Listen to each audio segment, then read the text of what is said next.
오늘 은혜 받으실 본문 말씀은 학개 2장입니다. 구약 성경 학개 2장 10절에서 19절 말씀입니다. 1312페이지 10절에서 19절까지 합독합니다.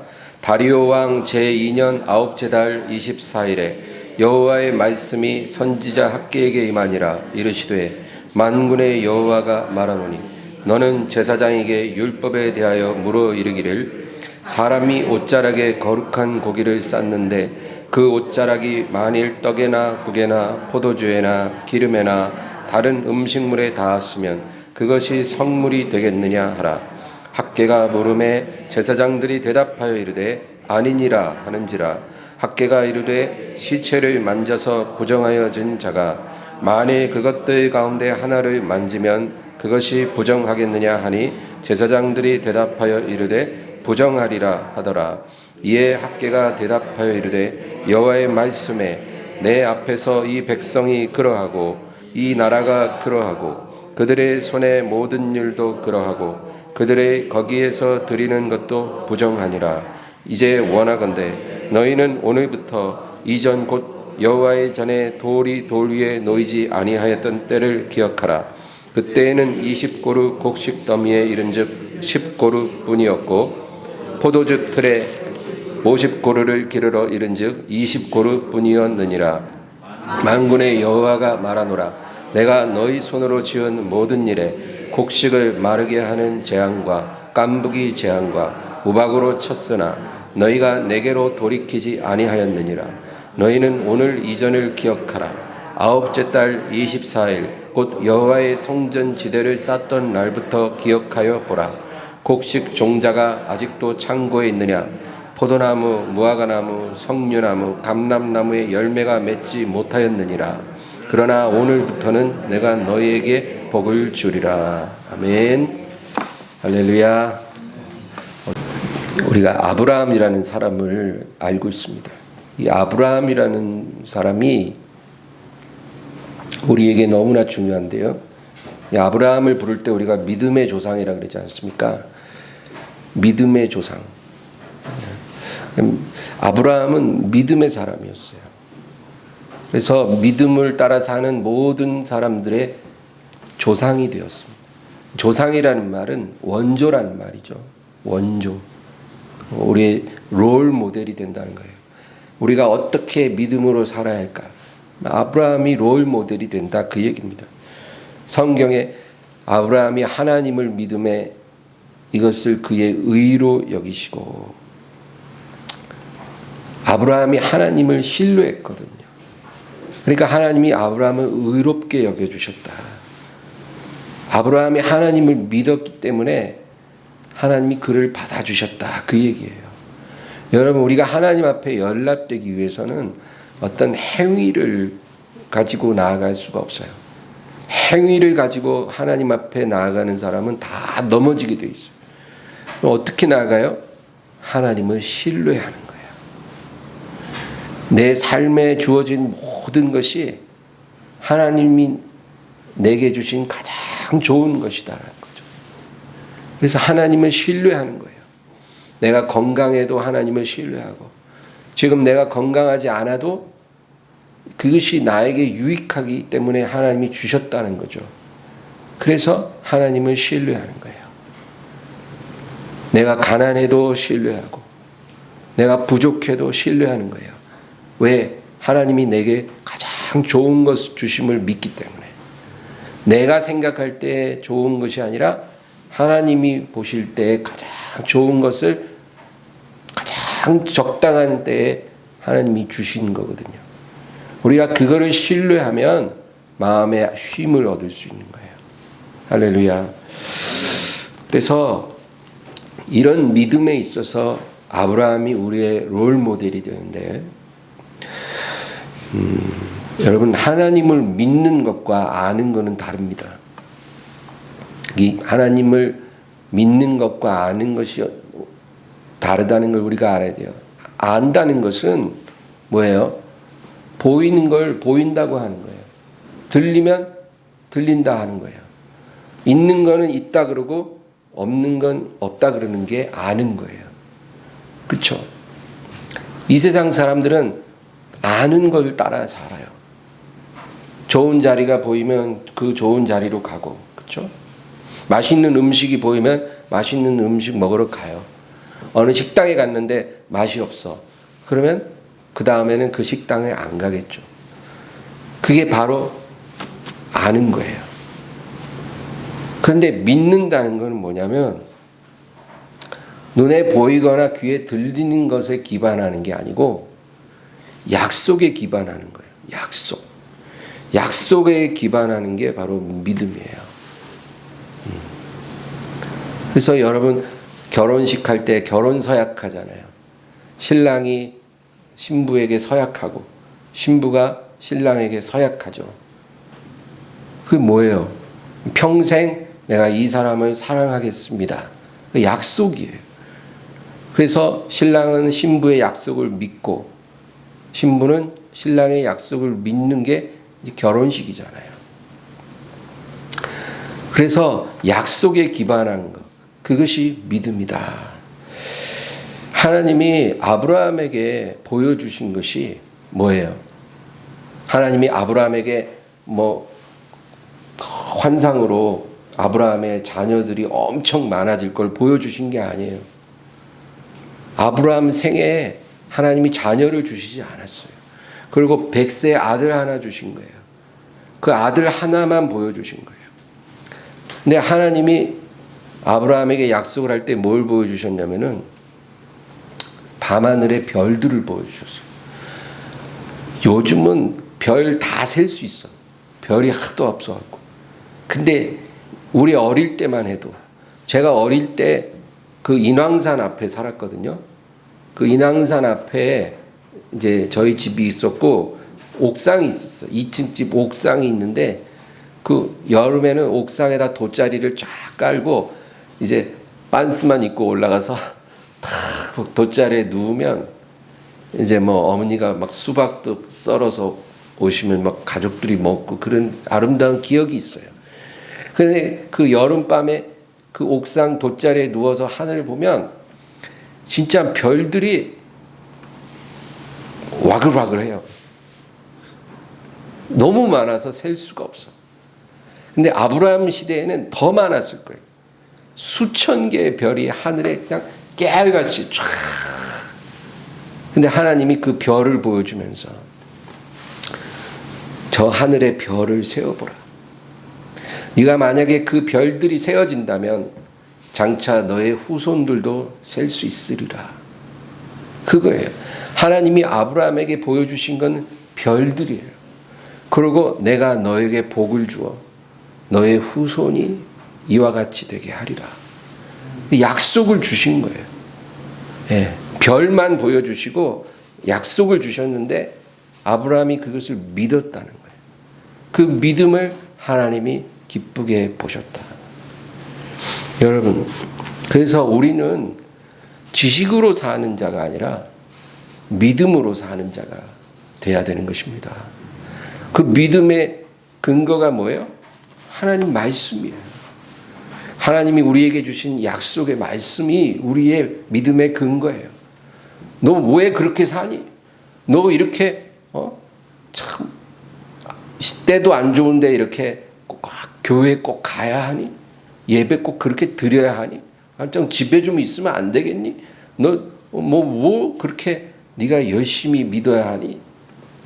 그러면 우리는 하나님이 내 하나님이 되신다고 약속해 주셨고 내 모든 삶을 보호하시고 지키시고 인도하시려고 약속해 주셨고 나에게 영원한 생명을 주신다고 약속해 주셨기 때문에 내가 하나님을 믿습니다.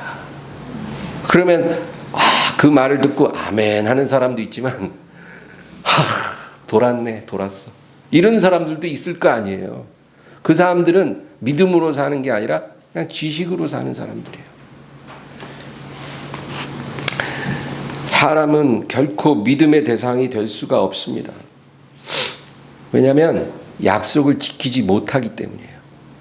남편이 아내에게 약속을 했지만 그 약속을 지키지 못해요. 부모가 자식에게 약속을 지키지 못합니다.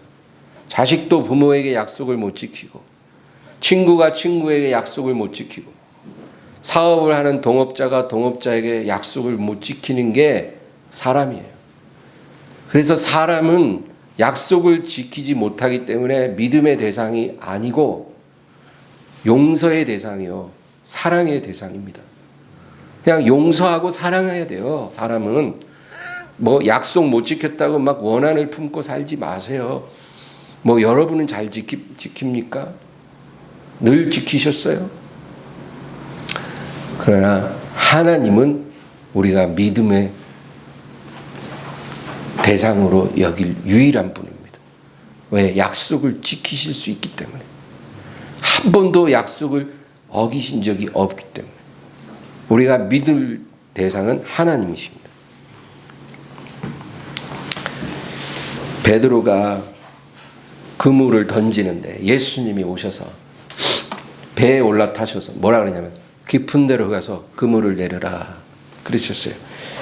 깊은 곳에 가서 그물을 내리라는 말은 내가 너를 실망시키지 않겠으니 내 말 믿고 깊은 곳에 가서 그물 한 번 더 내려라. 그러니까 베드로가 뭐라 그래요? 주여, 제가 밤새 고기 나올 만한 포인트는 다 내려봤으나 고기가 없습디다. 그러나 주님 말씀을 의지하여 내가 깊은 곳에 가서 그물을 내리겠나이다. 그러고는 깊은 곳에 가서 그물을 탁 던지니까 어떻게 됐어요? 팔뚝만한 고기가 153마리. 그물이 찢어질 만큼 들어오는 거예요. 배 한 척에 못 올려서 두 척으로 그 그물을 올리는 그런 일이 일어났다는 거죠. 여러분, 베드로는 지식이 있었어요. 어떤 지식이에요? 지금 이 바다에는 고기가 안 나온다는 거예요. 왜? 지금 방금 수십 번 고기 나올 만한 곳 다 내려봐도 고기가 안 올라왔거든요. 그건 지식이에요. 고기가 없어요, 주님. 안 돼요. 제가 다 해봤어요. 그게 지식이에요. 그런데 주님은 깊은 곳에 가서 그물을 내려라. 이게 누구 말이에요? 주님의 말씀이에요. 그래, 내가 말씀을 의지하여 그물을 내리리이다. 그러니까 결과가 달랐잖아요.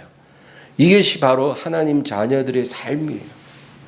우리는 지식과 경험으로 살아가는 존재가 아니고 하나님 말씀을 따라서 살아가는 존재예요. 내가 어부라도 주님 말씀대로 그물을 내려야 되고, 내가 사업가라도 주의 인도하심 따라 사업을 해야 돼요.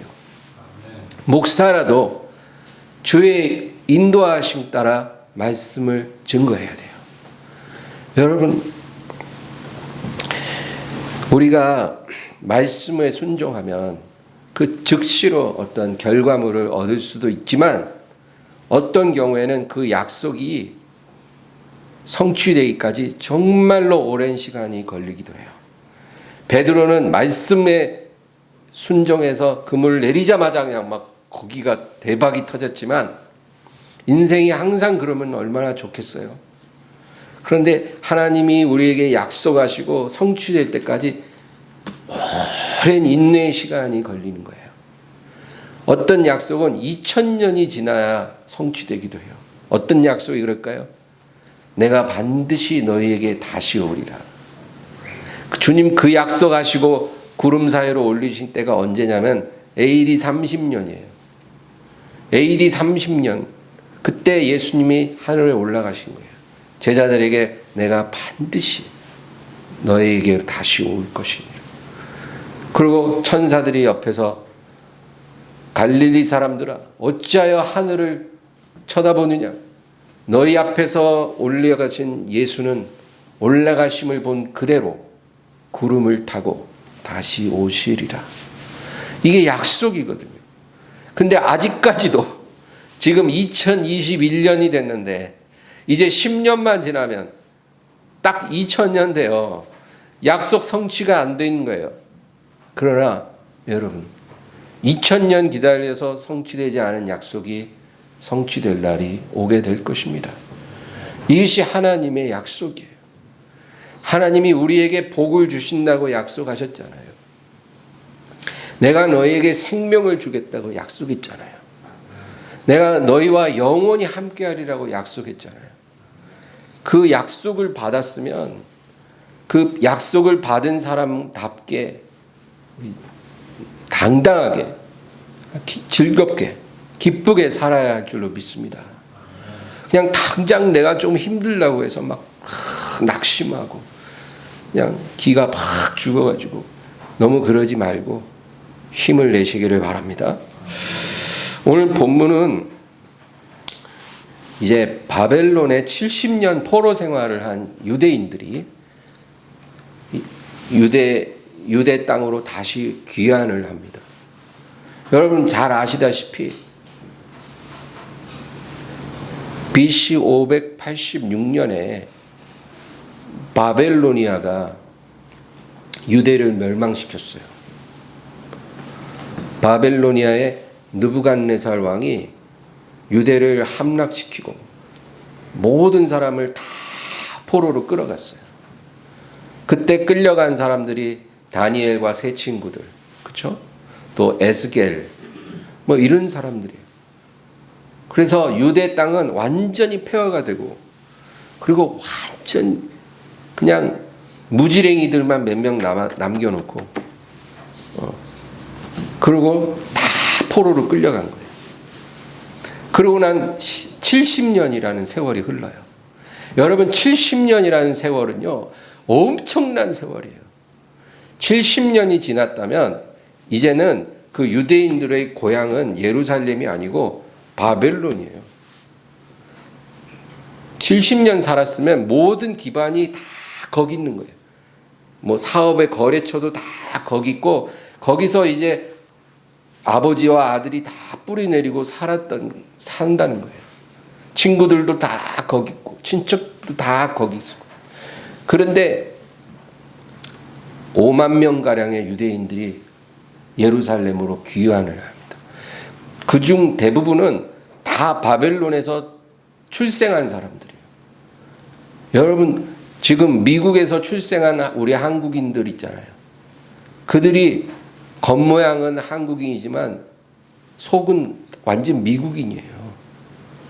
그렇잖아요. 미국에서 태어나서 자라가지고 대학까지 나오고 사업까지 하는데 그 사람들이 한국에 와서 산다는 건 어려운 일이에요. 그런데 5만 명 정도의 유대인들이 약속의 땅으로 돌아온 거예요. 모든 걸 다 포기하고 하나님이 거하시는, 하나님의 눈이 향하는 그 거룩한 땅으로 돌아가리라. 왜? 이유는 딱 하나예요. 신앙을 위해서. 정말로 하나님 앞에 마음껏 희생 제사 드리고, 그리고 마음껏 섬기기 위해서 그들이 조상의 땅으로 돌아온다는 거예요. 바벨론에서 편하게 살 수 있지만 우상 숭배가 난무하는 그 땅이 아니라, 비록 황무지가 되었더라도 우리 조상들이 하나님을 섬겼던 그 약속의 땅, 거룩한 땅에 가서 내가 살리라. 얼마나 대견해요. 예? 영국의 국교도들의 박해를 피해서 청교도들이 메이플라워를 타고 대서양을 건너서 아메리카 동부에 상륙한 것처럼 신앙을 위해서 모든 것을 버리고 결단하고 돌아오는 거예요. 참 기특한 사람들이에요. 그러나 하나님 뜻에 순종하고 신앙을 위해 모든 것을 포기했다고 해서 당장 어떤 하나님의 엄청난 축복의 문이 열리는 건 아니에요. 약속이 주어진 것이지 그것이 성취될 때까지 얼마나 많은 연단과 인내의 시간을 보내야 할지 알 수가 없는 거예요. 여러분 하나님께 순종한다고 당장 잘 풀린다라고 기대하지 마세요. 하나님께서 우리를 시험하시는 시간이 있어요. 그 시간을 이겨야 약속이 성취가 이루어지는 거예요. 그게 쉽지가 않기 때문에, 그 인내의 시간이 너무나 길어질 수 있기 때문에 사람들이 다 떨어져 나가는 거예요. 그러나 끝까지 견디는 자는 구원을 받으리라. 여러분, 믿음으로 산다는 것은 이런 시간을 견딜 각오를 해야 하는 거지, 그냥 예수 믿고 교회 좀 나가면 뭔가 좀 풀리지 않을까, 이런 얄팍한 기대감을 가지서는 안 되는 거죠. 그래서 이 유대인들이 70년 만에 약속의 땅으로 귀환을 했어요. 직장 다 버리고 사업 다 버리고 정말 믿음 지키기 위해서 그 한 가지 목적으로 돌아왔는데, 어떤 일이 일어났을까요? 두 가지 일들이 일어났어요. 페르시아 정부가 이 귀환하는 유대인들의 약속했던 것이 있어요. 재정적인 지원이에요. 그 당시에는 이제 바벨로니아가 패망하고 페르시아가 통치하는 시대예요.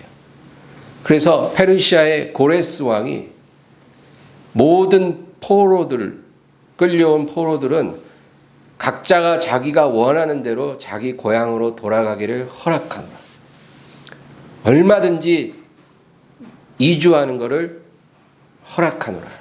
그런 거예요. 유대인들도 포함이 돼요. 그리고 돌아가서 너희들의 신을 섬기기 위해 성전을 건축한다면 페르시아 정부에서 국고 보조금을 지원해 주겠다는 거예요. 그러니까 지금이 기회라 생각한 거죠. 국가에서 보조금을 줘서 이제 성전을 재건할 수 있다고 하니까 우리 가서 해보자는 거죠. 고생은 좀 하더라도 나라에서 지원해 주니까 해보자. 근데 막상 와서 얼마 안 지나니까 그 보조금이 중단됐어요.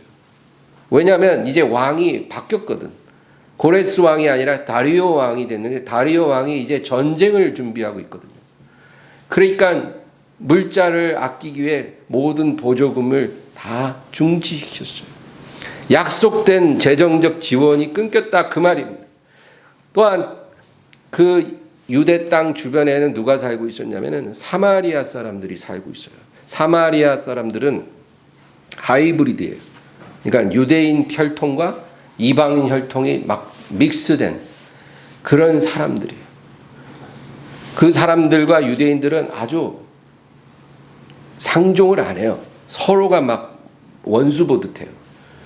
이 사마리아 사람들이 그 주변에 살고 있는데 이 귀환한 유대인들이 오는 걸 달가하지 않는 거예요. 그래서 그들이 얼마나 핍박을 하고 방해를 하는지 몰라요. 그리고 막 페르시아 정부에다가 막 편지를 써서, 그 요즘 뭐라 그래요? 투서라 그러죠. 그런 거 써서 저들이 반역을 도모하나이다. 저들이 수상적 나이다. 막 이래가지고 수단 방법을 안 가리고 성전을 못 짓도록 하는 거예요. 그러니까 사마리아 사람들이 방해하죠. 국고 보조금 중단되죠. 여러분, 그러니까 맥이 빠질 거 아니에요. 이런 경제적이고 심리적인 압박 속에 이 귀환한 유대인들이 뭐라 그러냐면, 아유, 아직은 성전 지을 때가 아닌가벼. 뭔가 일이 잘 안 풀리고 안 되는 거 보면 때가 안 됐나벼. 정부도 우리가 성전 짓는 거 원하지 않지. 또 우리 이웃에 사는 사마리아 사람들도 우리를 미워하고 방해하고 원치 않는데, 굳이 지금 이렇게 무리하게 우리가 성전을 지어서 정부에 미움받고 이웃에게 공격받을 필요가 없지 않냐. 아직은 때가 아닌가벼. 좀 참고 있다가 나중에 일이 좋아지면, 상황이 좋아지면 합시다. 이러고는 14년간이나 성전 건축이 중단된 거예요. 골조만 딱 해놓고 14년간. 그리고 이제 정부의 보조금도 없으니까 자기들이 헌금해서 지어야 되니까 여러 가지로 부담스러운 거예요. 자기들도 사업해서 이제 자리 잡아야 되는데 돈이 없는데, 그러니까 일단은 중단시키고 우리가 좀 자리를 잡자. 그래서 이제 각자 생계에 열중하고 살았다라는 거예요. 그때 학개 선지자가 하나님 말씀을 전해요.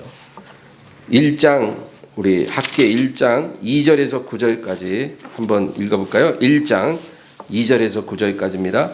만군의 여호와가 이같이 말하여 이르노라.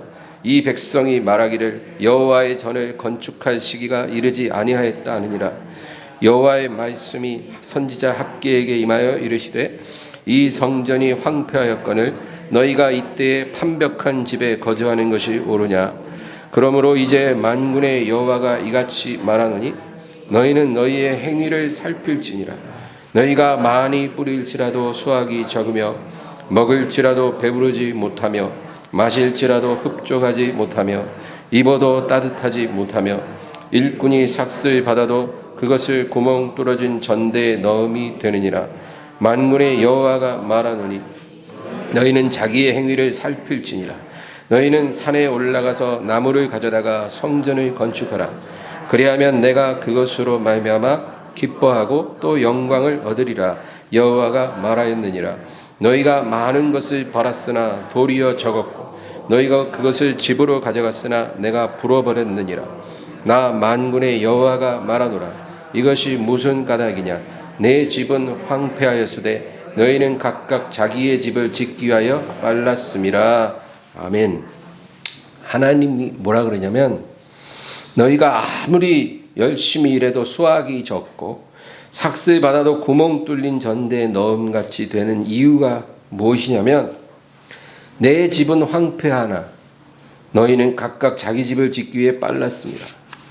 여러분 이것이 하나님이 선지자를 통해 주신 말씀이에요. 이게 뭐냐면은 하나님을 예배하고 하나님을 찾는 것보다 자기의 삶의 행복을 찾는데 더 빨랐다는 거예요. 여러분 우선순위가 중요한 거거든요. 하나님 그것이 중요해요. 우리 보고 나만 보고 아무도 보지 마. 나만 섬기고 아무것도 하지 마. 이런 하나님은 아니에요. 우리에게 많은 자유와 행복을 주시기를 원하세요. 그러나 하나님이 원하시는 것은 우선순위를 분명하게 하지 않으면 너희와 내가 아무 상관이 없다라는 거예요. 여러분 하나님을 하나님 되게 해야 돼요. 그 뭐예요? 하나님이 내 삶의 최우선이 돼야 돼요. 하나님이 두 번째, 세 번째, 네 번째 되면 하나님 없이 사는 것과 다를 바가 없는 거예요. 하나님 얼굴에 침을 뱉는 거나 마찬가지예요.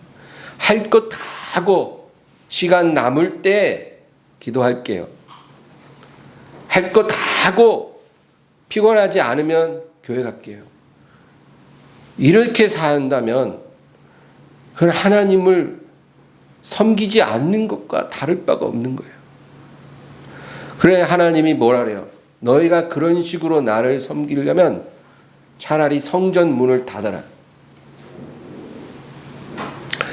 여러분 우리가 하나님을 아예 섬기지 말든지 아니면 하나님을 온전히 섬기든지 둘 중 하나지 중간은 없어요.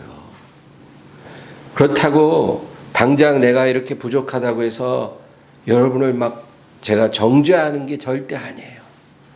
우리가 연약하더라도 발전해야 돼요. 한 걸음씩 한 걸음씩 하나님께 나아가기 위해서 우리가 간절한 마음을 가져야 되는 거예요.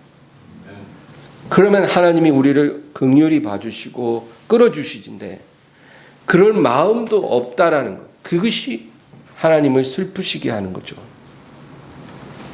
그래서 이 귀한한 사람들은 굉장히 기특하고 대견한 사람들. 그러나 하나님이 보실 때 문제가 있어요.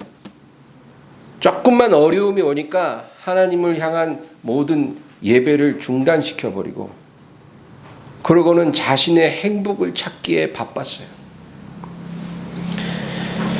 그래서 선지자가 이렇게 책망하니까 우리가 잘못했다 깨닫고 이제 성전을 부지런히 다시 재개한 거예요. 성전을 재건하기 시작했어요. 그래서 솔로몬의 성전에 비하면 100분의 1밖에 안 되는 아주 초라한 모습이었으나 성전을 완공을 한 거예요. 성전을 딱 완공하고 이제 거기서 번제도 드리고 속죄제도 드리고 화목제도 드리기 시작했어요. 그러면 이제 뭔가 좋은 일이 일어날 것 아니에요? 우리가 생각할 땐 그렇잖아요. 이제 하나님 원하는 대로 다 했으니까 이제 뭔가 놀라운 일이 터지지 않을까? 좋은 일이 안 생길까? 그런데 아무 일도 안 생겨요. 그리고 하늘에서 3개월째 비가 안 내요. 비가 안 오니까 농사를 완전히 다 망치게 된 거예요. 그러니까 백성들이 선지자 학개에게 또 와서 아니 우리가 하나님 말씀하신 대로 다 순종했는데 비가 안 오는 것은 어쩐 일입니까? 이 재앙이 우리에게 임한 이유가 무엇입니까? 우리 다 굶어 죽게 생겼습니다. 하나님을 우선하기 위해 성전 다 열심으로 지었는데 이제 농사도 망치고 이제 어떻게 해서 합니까? 그러니까 하나님이 선지자 학교에게 또 말씀을 주셔요. 그게 오늘 우리가 읽은 본문이 2장 11절에서 13절 11절에서 13절까지 우리 한번 읽어봐가 말하노니 너는 제사장에게 율법에 대하여 물어 이르기를 사람이 옷자락에 거룩한 고기를 쌌는데 그 옷자락이 만일 떡에나 국에나 포도주에나 기름에나 다른 음식물에 닿았으면 그것이 성물이 되겠느냐 하라. 학개가 물음에 제사장들이 대답하여 이르되 아니니라 하는지라. 학개가 이르되 시체를 만져서 부정하여진 자가 만일 그들 가운데 하나를 만지면 그것이 부정하겠느냐 하니 제사장들이 대답하여 이르되 부정하리라 하더라. 이게 무슨 말일까요? 이제 하나님이 하나의 비유로 설명하는 거예요. 어떤 거룩한 고기, 하나님께 바쳐진 제물의 고기는 거룩하잖아요. 그 거룩한 고기를 옷자락에 쌌어요. 근데 그 실수로 그 옷자락이 부정한 것에 닿은 거예요. 그러면 이 고기가 이 부정한 것에 닿았으면 부정한 것이 이 거룩한 고기에 닿았으므로 거룩하게 되겠느냐? 아니면 반대로 이 거룩한 고기가 부정한 것에 닿았으므로 부정하게 되겠느냐? 어느 것이 옳으냐? 그걸 제사장들에게 물으라는 거예요. 그러니까 제사장들이 바로 대답해요. 거룩한 고기가 부정하여질 것이다. 그게 율법의 논리예요. 그러면 시체를 만져서 더러워진 사람이 있는데 그 사람이 거룩한 것을 만졌어요. 그러면 부정한 사람이 거룩한 것을 만졌기 때문에 그 사람이 거룩해지겠느냐? 아니면 그 거룩한 것이 부정한 사람에 의해서 부정하게 되겠느냐? 그러니까 제사장들이 또 대답하기를 거룩한 것이 부정하게 될 것입니다. 여러분, 부정한 백성이 하나님이 말씀하는 게 그거예요. 부정한 백성이 거룩한 성전을 지으면 부정한 백성이 거룩하게 되는 게 아니라 거룩한 성전이 부정하게 된다는 거예요. 그게 하나님의 말씀이에요. 거룩한 성전도 부정하고 제사도 부정하고 제물도 부정하고 모든 일이 다 부정하니라. 14절을 우리 다 같이 읽겠습니다. 이에 학개가 대답하여 이르되 여호와의 말씀에 내 앞에서 이 백성이 그러하고 이 나라가 그러하고 그들의 손의 모든 일도 그러하고 그들이 거기에서 드리는 것도 부정하니라. 그러니까 하나님이 뭐라 말씀하시는 거냐면 너희가 성전 건축을 다시 재개한 거는 잘했지만 그 성전을 부정한 손으로 지어서는 안 된다는 거예요. 그 거룩한 성전을 재건할 때 그 짓는 손도 거룩한 손이어야 한다는 거예요. 만약에 너희가 부정한 손으로 성전을 지으면 너희가 거룩해지는 게 아니고 그 성전이 부정해진다는 거예요. 그래서 너희가 내 앞에 거룩하지 않고 부정하기 때문에 너희가 지은 이 성전이 내게 연락되지 않았고 너희의 제사도 연락되지 않았어. 그러므로 하늘에서 비가 내리지 않는 것이라는 거예요. 여러분, 하나님이 우리에게 어떤 재앙을 주실 때는 그 재앙으로 우리가 고통당하는 게 목적이 아니고 그 재앙을 통해 깨닫기를 원하시는 거예요. 하나님의 뜻을, 마음을 깨닫기를 원하시는 거예요. 그래서 재앙을 주시는데 깨닫지는 못하고 원망하고 낙심한다면 그건 하나님이 의도한 일이 아니에요. 그래서 선지자를 통해 하나님이 가르쳐 주신 거예요. 너희가 부정한 손으로 성전을 지었기 때문에 내게 연락되지 못하였느니라. 그래서 너희의 손을 먼저 거룩하게 하라. 너희의 발을 거룩하게 하고 너희의 삶을 내 앞에서 거룩하게 하지 않으면 너희가 지어 봉헌하는 이 성전이 내게 연락될 수가 없느니라. 이게 이스라엘의 문제였어요. 여러분, 이렇게 하나님이 친절하게 가르쳐 주시니까 얼마나 감사한지요. 가인이 하나님 앞에 제물을 드렸을 때 연락되지 않은 이유가 똑같아요. 같은 날 그 동생과 동시에 하나님께 제사를 드렸잖아요. 그런데 아벨과 그 제사를 연락하신 하나님이 가인과 그 제사는 거절하셨어요. 가인의 얼굴빛이 확 달라지니까 네가 내 앞에서 낯빛이 변하면 어찌함인가? 네가 선을 행하면 어찌하여 내 앞에서 얼굴을 들지 못하겠느냐? 죄의 소원은 너에게 있으나 너는 죄를 다스릴지니라. 이것은 가인의 제사가 문제가 아니고 그의 삶이 너무나 부정하기 때문에 하나님이 가인의 제사를 거절하신 거예요. 그래서 우리가 하나님 앞에 나아갈 때 가장 신경 써야 될 부분이 이런 부분이에요. 그냥 습관적으로 예배 드리고 교회 다니면 그런다고 해서 하나님이 우리를 받아주시는 건 아니에요. 우리를 기뻐하시는 건 아니에요. 그런 행위가 하나님을 달랠 수 있다고 생각하는 사람들이 바리새인들이에요. 하나님은 우리 마음을 보시고 우리의 삶의 중심을 보시거든요.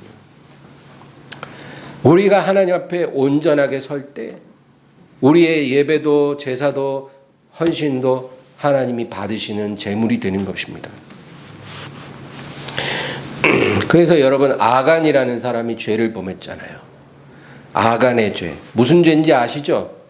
여리고 성을 함락시켰을 때 그 성의 모든 물건들을 다 불태워서 하나님께 번제로 바쳐라 그랬거든요. 하나님이 그러라 했으면 그렇게 해야 돼요. 손톱만한 것도 취해서는 안 돼요. 그런데 다 그 명령을 지켰는데 아간이라는 사람이 시험에 든 거예요. 어느 장막에 딱 들어갔는데 이제 불을 딱 지르려고 하는데 금덩어리가 하나가 딱 있네. 그리고 시나이산의 아름다운 외투, 정말로 구할래도 못 구하는 명품 중에 명품, 진짜 줄 서서 기다려도 살 수 없는 그 명품이 거기 있는 거예요. 갈등, 이 금덩어리와 이 외투, 이것만은 내가 태울 수가 없다. 이것을 태우는 것은 정말로 사람이 할 짓 아니다. 그래서 그걸 싹 숨겼어요. 아무도 몰라. 아무도 몰라. 남편도 몰라. 아내도 몰라. 근데 누가 알아요? 하나님 알아요. 그러고 나서 잘 지나가는 것 같았는데 그 다음 아이성 함락을 하는 전투에서 이스라엘이 대패했어요. 이길 싸움을 졌어요. 그래서 이 일이 무슨 원인인가 하나님께 물었더니 하나님께서 아간을 지목하신 거예요. 그래서 너가 무슨 죄를 지었느냐? 제가 명령을 어기고 금덩어리와 외투를 숨겼습니다. 여러분, 한 사람의 죄가 전체를 넘어지게 하는 케이스예요. 이것이 영적 세계의 원리예요. 한 사람이 전체를 무너지게 해요. 우리의 삶에 딱 한 가지 죄가 우리를 무너지게 해요. 여러분, 그것이에요. 그래서 우리가 하나님 앞에 온전해야 된다, 그 말입니다.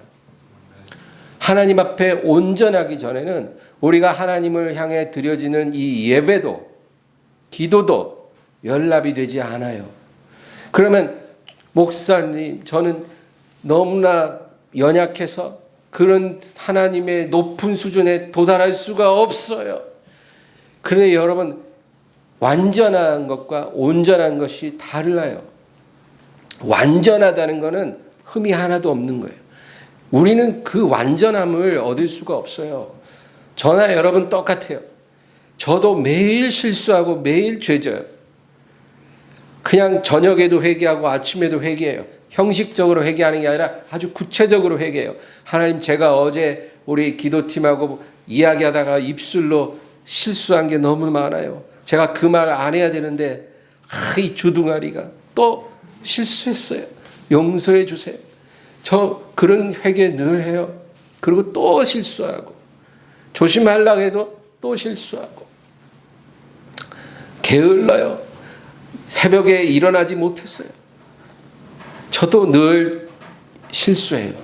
그런데 하나님은 우리에게 완전함을 요구하는 게 아니라 온전함을 요구하신다는 거예요. 온전함이라는 것은 하나님 보시기에 합당한 걸 말해요.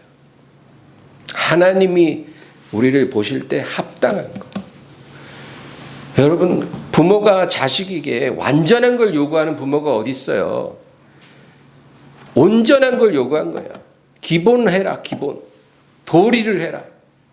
네? 도리를 해라. 너가 바쁜 거 알고 시간 없는 거 알고 여러 가지 복잡한 거 알지만 그래도 네가 자식이니까 기본적인 도리는 해라. 그런 거지. 어떻게 어느 부모가 완벽한 거를 자식에게 요구하겠냐고요.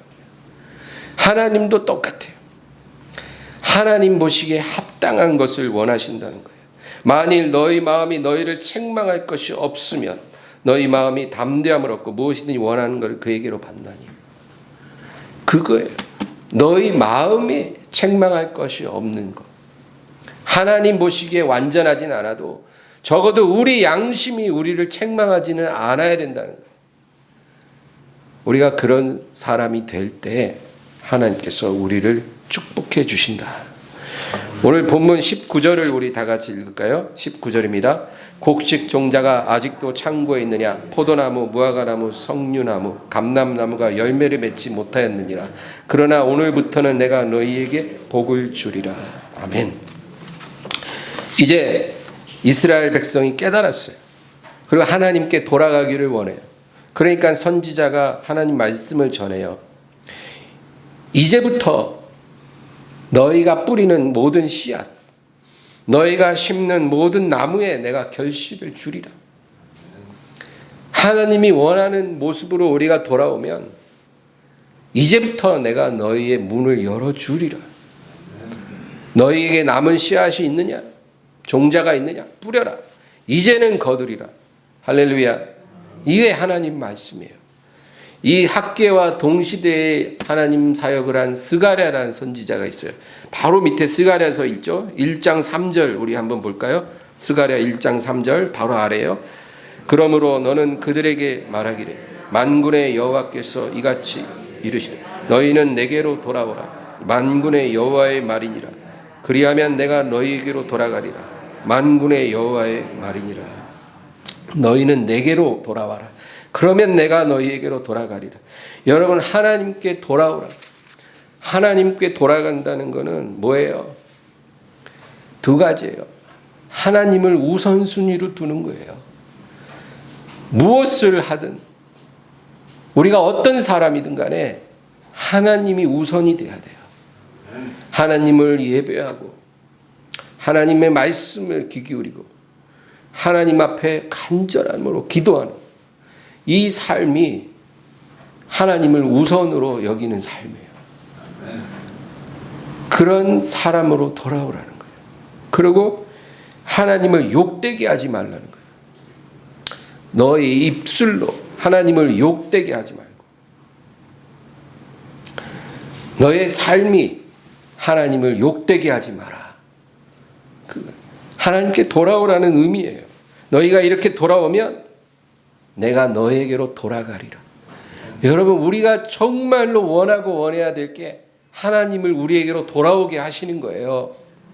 그것보다 중요한 게 없어요. 그런데 간단하잖아. 네가 나에게 돌아오면 염려하지 마라.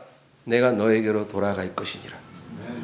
우리 하나님께서 우리에게 오실 줄 믿습니다.